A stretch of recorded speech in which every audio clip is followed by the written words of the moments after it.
Who's ever worked on a committee that if you have 13 people sitting around a room trying to make a decision, the odds are very high it's going to go to the lowest common denominator.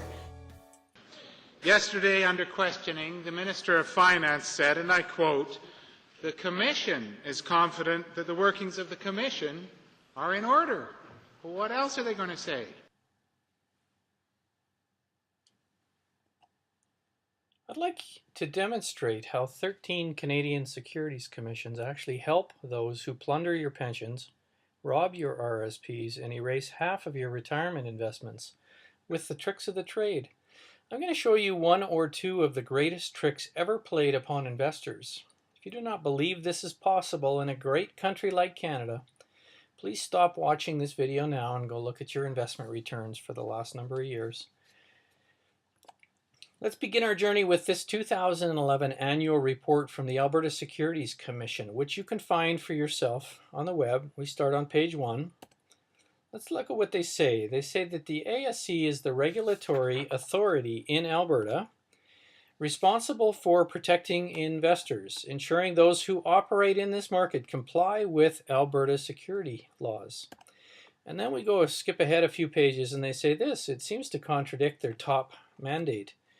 It says last year they helped raise $11.6 billion by letting some companies gain exemption from the Securities Act to the law in Alberta.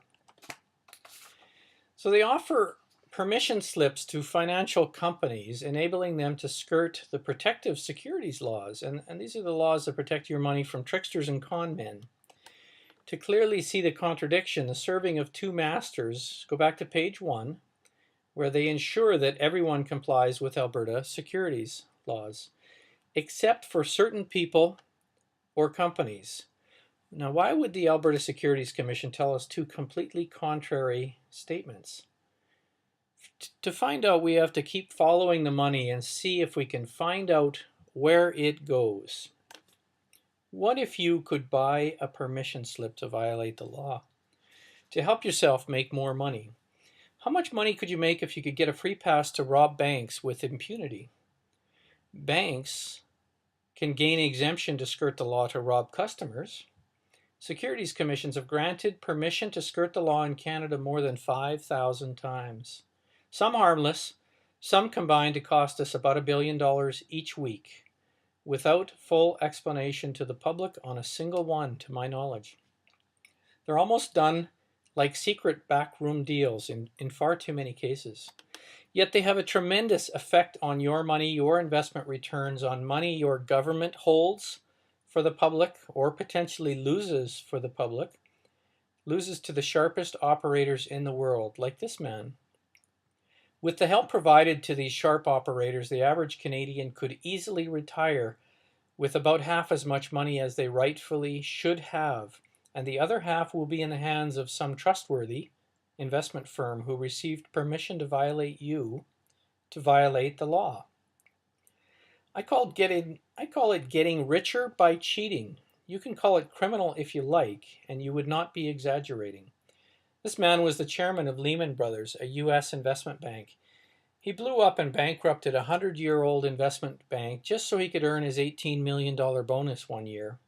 Those are the kinds of people who seek and obtain permission to break Alberta securities laws. But I assure you that the ASC gave hundreds just like him permission to violate laws while operating in Alberta. I call it systemic money laundering, using the power of the system, of the state, to move money from the rightful owners over to investment bankers. Maybe we should call them investment tricksters now. And move it into the hands of folks like this: Goldman Sachs, JP Morgan, Citibank, Bank of America, people who have been proven to not deal with their customers fairly or honestly at all times. Exemptions to the Securities Act are allowed in each set of laws in the country. There's 13 securities commissions, with this saying: if the commission is satisfied that it would not be prejudicial to the public interest, the commission may exempt a person or company. Now, securities commissions are staffed disproportionately with lawyers, and what lawyers seem to do best is to find the loophole. If you read only part of the law which says, if the commission is satisfied, And if you ignore the rest of it that says, satisfied that it would not be prejudicial to the public interest, when I read it this way, by focusing on the satisfied word and ignoring the public interest harm words, then I find I can almost see what I believe the lawyers at the Securities Commission see, that the only requirement stated is whether or not they are satisfied, instead of whether or not it is harmful to the public. I could be wrong, but the track record supports this rather twisted view, this view of looking for the loophole and crawling through it. So they can get away with giving 100 passes to skirt the law to people like Goldman or JP Morgan or Bank of America by saying these following magic regulator words. Each of the decision makers is satisfied that the test contained in the legislation that provides the decision maker with the jurisdiction to make the decision has been met. Satisfied? The Auditor General of Alberta was not satisfied, and you'll see in this report how $1 billion was laundered, cheated, robbed, taken, however you want to term it, from Alberta taxpayers through the Alberta Treasury Branch, thanks to the use of legal exemptions granted to investment bankers by the Securities Commissions.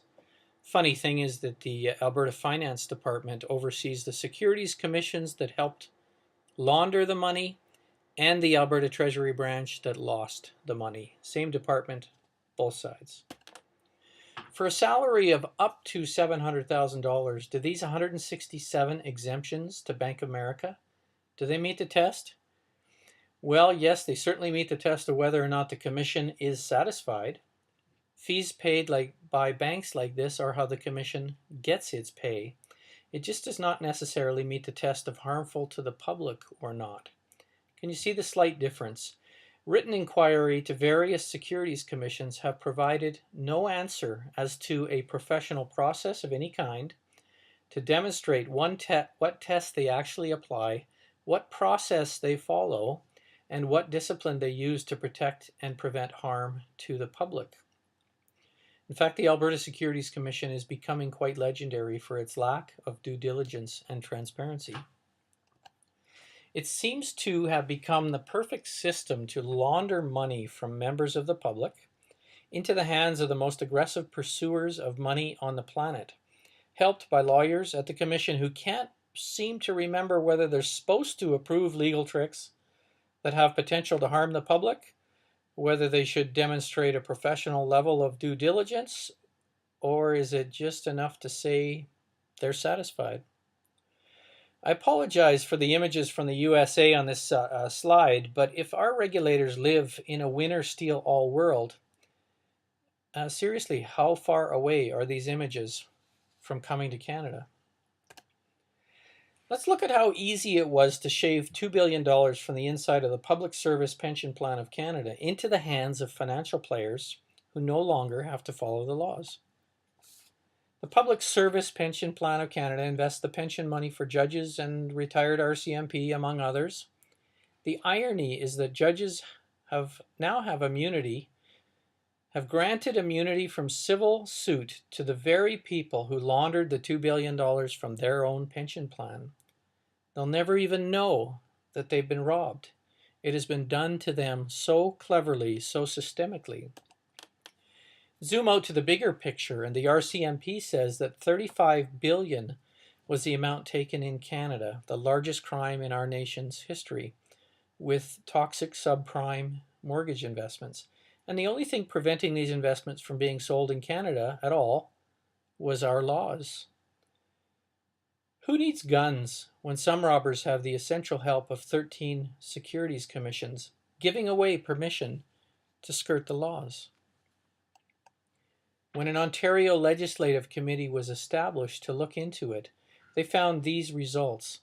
Securities commissions helped remove $35 billion from the public pockets by failing to protect small investors, failing to oversee or supervise credit rating agencies, failed in allowing banks to sell toxic investments that did not meet our laws, failing to police securities dealers who misrepresent toxic investments, and unlicensed salespersons. They simply removed public protections as set out in the law because they were asked to. So now we've damaged Canadians, seniors, pensioners, judges, and police, essentially every Canadian damaged, when you see the total effects of 5,000 exemptions to our laws. And Canadians do not even know how or why they have lost money, lost jobs, lost their economy. Many have lost hope. They do not even know where to start laying the blame. I'm here to say that the blame lies with the Securities Commissions who are peddling your protections away for a few coins every day, along with a few politicians who are allowing the power and authority of the state to give these commissions their clout. The Securities Commission's doing this without a transparent process. With Securities Commissions doing this without a transparent process and without notice to Canadians, to investors, you can be defrauded of your money without even knowing. It's like the happy face on the left. That's the face of fraud. Ignorant of his own loss, unaware of the fraud. The face on the right is the face of theft, where the victim knows he has lost something and is sad. Securities Commissions do their work behind closed doors, out of the eyes of the public, and Canadians accept them as genuine, while losing about half their life savings because of them. This image shows how exemptions to those who are not licensed, not trained, nor paid as investment advisors allow them to misrepresent themselves to the public as professionals, which is professional advisors is a legal license category within the Securities Act. In other words, it's letting you, me, or anyone else use the title of advisor without having to have an advisor license. Imagine how much money we could make if any one of us could call ourselves a doctor, lawyer, or other professional without having to obtain a license or to meet the requirements of the job. This is just another example of how securities commissions fail at protecting the public. How many billions is this one costing Canada? My experience of 20 years inside Canada's largest investment firms says this is the largest systemic crime going today. Hey, Canadian on the left, did you know that the guy calling himself your advisor does not have to have a license and no longer even has to place your interest ahead of his own or the interests of his bank? Thank your Provincial Securities Commission for helping with that one. My industry makes billions from this single angle alone. Hopefully you can begin to see how easy it is for those in the system to help rob every Canadian, to rob your government, your pension plan, with zero prosecutions. This is the lowest risk, highest paying work in the entire country, robbing investors from inside the investment system. Whereas robbing Canadians using guns or other criminal means does not even amount to $50 billion per year. Even if you add up every other crime in Canada, systemic investment fraud does this amount every year with zero prosecution at the level of the systemic players. Another recent example is in Alberta, where the Securities Commission report showed that they have helped raise almost $12 billion in something called the exempt market. Suffice it to say that this is another area where the laws do not have to be fully applied. The damages are now from this exempt market up to about $1.5 billion just in Alberta of investments which seem to be failed or at risk of failing after they used exemptions to our laws to remove money from the pockets of trusting vulnerable investors. Sure, you can say that the folks who bought some of these investments were being foolish, greedy, misguided, whatever, and you would be missing the point. The point is not that a fool and his money might soon part. That goes without saying. The point is that the Alberta Securities Commission is acting as handmaiden to help separate Albertans from their money. They're not just doing the square root of nothing, you see. They're acting as handmaiden to the smartest, richest, and greediest men in the world. Satisfied yet? Well, he is satisfied. Fees from investment companies are used to pay our Securities Commission chairman 3.5 times more than we pay our premier. Triple, almost quadruple in pay to a civil servant. Satisfied? You bet.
Here's one easy solution.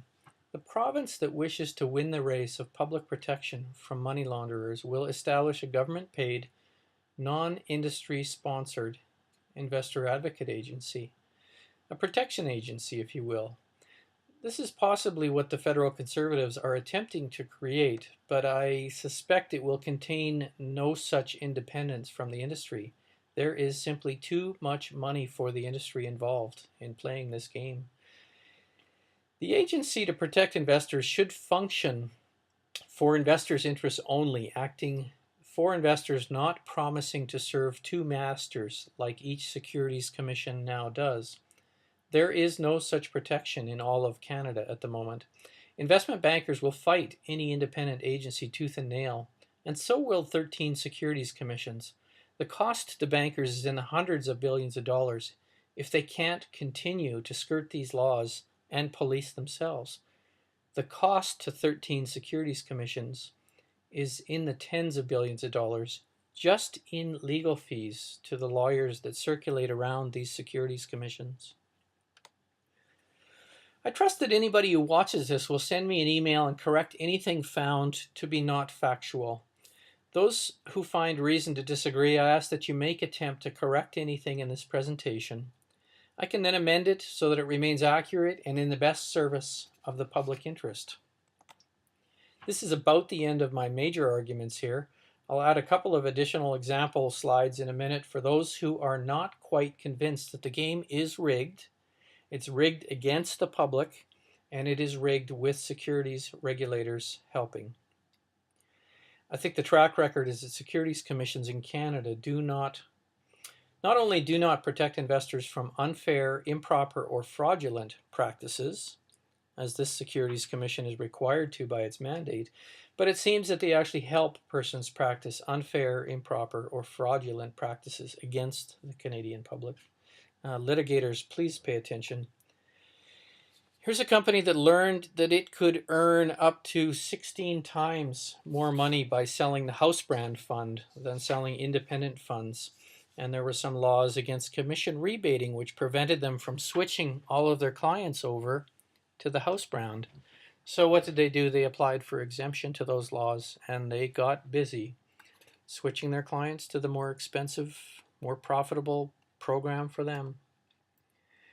Here's an exemption for the Bank of Montreal when they wished to sell subprime mortgage paper or commercial paper, short-term stuff. They went to the securities commissions to receive exemption to sell stuff that ordinarily wasn't permitted within our laws. All the big banks sometimes get stuck with bad or slow-selling new investment offerings, stuck with a pig, if you will. Then they need to apply for legal exemption around the rules designed to prevent them from dumping these pigs onto the bank's mutual fund holders. Here's just one of the many such dumpings, seeking to unload units of a real estate investment trust, dumped on mutual fund holders in near secrecy. Another mutual fund company that needed to do the same trick to their customers that Asante did, namely to be able to switch their clients to the house brand and make up to 16 times more money, facilitated kindly by the help of the securities commissions. So to be as clear as I can with my words, it seems that Canadian securities regulators help companies who need to cheat the law to win. They appear to provide this help while ignoring the interests of protecting the public. The securities commissions help companies to cheat the law, which very often causes cheating money from the public, which costs our economy more money than the cost of every other crime in Canada. Securities commissions in Canada regularly allow unfair, improper, or fraudulent acts against the public, not simply by accident, not by being inept, but by acting without professional practices and procedures to prevent this. See my YouTube video for some further examples or details if you wish. Please legislate these folks out of the business of protecting the public, or pretending to. They are lawyers and they know not what they are doing with investments. If you've lost money with any investment that has received benefit of legal tricks from your securities commission, then litigate. based on grossly negligent protection of the public, possibly going so far as to prove conscious wrongdoing or misfeasance by these agents. More than 10 years has been wasted calling for public inquiry, and it is long past time to investigate this agency, to find out once and for all if they were selling out the public and serving the corporations, as evidence seems to demonstrate. Every single week that we delay this costs Canada another $1 billion and puts another $1 billion into the pockets of investment bankers and lawyers. Thanks for your time in looking at this. I hope to hear from you some comments.